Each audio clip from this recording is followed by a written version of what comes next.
Hi, this is Photoshop Tutorial. I'm Jake, Cody. and today we're going to be doing Sandstorm on a JPEG image. So, just to give you an example of what Sandstorm is, it is actually just an explosion of part of your picture that you select. And in this one, we did two different pictures. We did this picture on the right, exploded it to the left, and then we cut that out and then put this picture on the left, exploded it to the right, and just pasted it over here. And it's actually a lot simpler than it looks. It looks like it's really difficult and it has a bunch of steps to it, but it's actually really easy when you get down to the basics. So we're going to do this picture right here. It's just a simple building, and we're hoping that this glass gives us a good image. And the first thing you're going to want to do is go to Image. You go to Image, you go to the canvas size. And depending on which way you want to explode your image, you do the opposite with the anchor. So we're going to explode it to the right and give us some more room to work with the effects. So you anchor it to the left and you change the width of the picture. So we're going to change it to like 8. And then you click OK. Change the background color to white because we have it as black or red. And as you can see, it didn't extend the picture, it just extended the size of the workspace we have to work with. Alright, so what we're going to do is just simply take this square right here, select it right here, and then Control T, and then extend this all the way over and all the way up. You're going to want to take a neutral color that isn't really going to affect the pictures, because if you took like this bottom right here, it would just stretch out that building and it'd look really awkward. So extend it as far down as you can, and then Control D. Hold on just a second. There we go. Control D. Or click on this arrow up here. Apply the transformation. And then we're going to go through and select again. And we'll just select this square right here. Control T. Drag it over on both sides because you want to cover up this whole bottom. And now you're going to notice that it looks a little bit weird. Like it doesn't exactly, when we click off of it, it doesn't exactly match up. And you're going to see these little tiny lines. And what you can do here, if you really want to, it probably won't affect it at all, but you use the brackets to control the brush size, and you're just going to bandage all these lines together so it smooths it a little bit better. And it really doesn't need to be that accurate. In fact, if you don't want to do this, you don't have to, but it'll just hopefully give you a smoother transition. Alright, now the next step. You're going to want to go to Layer, go to New, and when you create the new layer, you have to name it Brush lowercase, otherwise it won't work. Okay, after we do that, we're going to make sure that we have brush highlighted, and we're just going to go to the paintbrush tool. Use the brackets on your keyboard and make it bigger, smaller, and we're just going to go with a little tiny brush on this because we're only going to explode this right side of the building. And then we're going to... Well, what Jake didn't say is when you paint on the building, because that's when you paint on the building, that's the part, like the colors and which part of the building is going to be exploded out.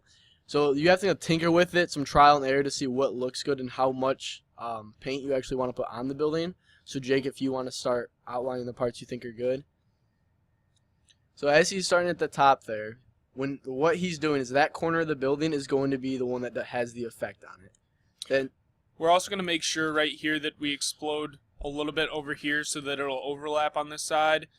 Maybe explode a little bit of this building because we really don't want to see that there's nothing here.